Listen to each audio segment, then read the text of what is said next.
కబ్జా నేతకు జగన్ అండ, మాజీ ఎమ్మెల్యే బ్రహ్మనాయుడుకు మద్దతు, బొల్లా కుమారుడు గిరికి ఫోన్లో అభయం, ఏమీ కాదులే ధైర్యంగా ఉండు, అందరం ఉన్నాం, మన వాళ్ళంతా సపోర్ట్గా ఉన్నారు కదా, పొన్నవోలు సుధాకర్ రెడ్డి టచ్లోకి వచ్చారా, సజ్జలు మాట్లాడుతున్నారా అంటూ వాకబు, సోషల్ మీడియాలో సంభాషణలు వైరల్.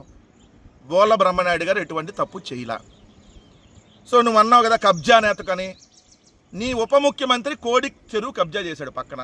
నీ ఎమ్మెల్యేలు ఈ రాష్ట్రంలో ల్యాండ్ దగ్గర నుంచి ఏదైతే ఏదైతే ఇళ్ళ దగ్గర నుంచి దేన్ని వదలకుండా కబ్జా చేస్తూ ఉన్నారు, స్థలాలు పొలాలు ఏది వదలకుండా. సిగ్గు లేకుండా వాళ్ళందరూ నువ్వు పార్టీలో పెట్టుకుని నువ్వేడ మాట్లాడతావు ఈరోజు? నీ ఉప ముఖ్యమంత్రి కోడి చెరువు కబ్జా గురించి ఏంటి చెప్పి సమాధానం? బోళ్ళ బ్రహ్మనాయుడు గారు ఎవరిది కబ్జా చేయాల. బోళ్ళ బ్రహ్మనాయుడు గారి బంధువు అయినటువంటి రమేష్ గారు వేరే వాళ్ళ ల్యాండ్ని కొనడానికి అగ్రిమెంట్ చేయించుకున్న తర్వాత వాళ్ళు రిజిస్ట్రేషన్కి రాకపోతుంటే ఆయనకి డౌట్ వచ్చి ఆయన అధికారులను సంప్రదిస్తే అది ఫేక్ సర్టిఫికెట్లు అని తెలిసింది. దీంతో బోళ్ళ బ్రహ్మనాయుడు గారి హస్తం ఏడుంది అసలు? బోళ్ళ బ్రహ్మనాయుడు గారి బంధువు రమేష్ కూడా దీంట్లో బాధితుడు కదా, ఏదైతే కొనుక్కోవాలనుకున్నాడో అక్కడ బాధితుడు కదా, ఆల్రెడీ దానికి డబ్బులు చెల్లించిన వాళ్ళు. దానికి బోళ్ళ బ్రహ్మనాయుడు అలా బంధువులు కాబట్టి ఆయనకు అప్పుగా డబ్బులు ఇచ్చాడు. సో దానికి బోళ్ళ బ్రహ్మనాయుడు గారు డబ్బులు ఇచ్చారు కాబట్టి ఆయన ఇరికిచ్చేటటువంటి ప్రయత్నం చేస్తే అందుకని చెప్పి మేము అండగా ఉండకూడదా?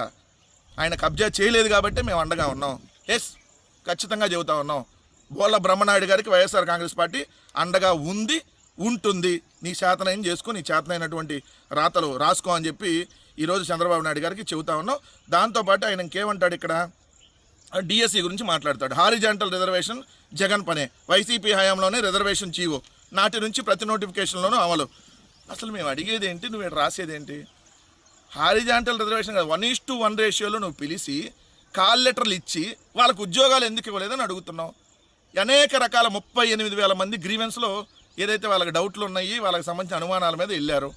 మరి 38,000 గ్రీవెన్స్ వచ్చినాయి అంటే దీన్ని ఎంక్వైరీ ఇవ్వకుండా రోజుకొక వార్త రాసి డిఎస్సి 2025 చంద్రబాబు నాయుడు గారి కూటమి ప్రభుత్వంలో నిర్వహించిన డిఎస్సి, ఇది ఒక దగా డిఎస్సి, ఇది అవినీతి డిఎస్సి, ఇది అక్రమ డిఎస్సి, అమ్ముకున్నారు పోస్టులు.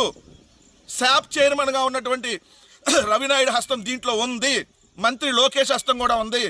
ప్రతిదానికి కమిషన్లు తీసుకున్నారు, ప్రతి పోస్టుకి లోకేష్కి డబ్బులు వెళ్ళి. ఎస్, నేను ఆరోపిస్తా ఉన్నా. ఇది కాదు అని అంటే మీరు సిబిఐ ఎంక్వైరీ చేసి తేల్చండి, సిబిఐ ఎంక్వైరీ చేసి ఇది కాదని నిరూపించండి.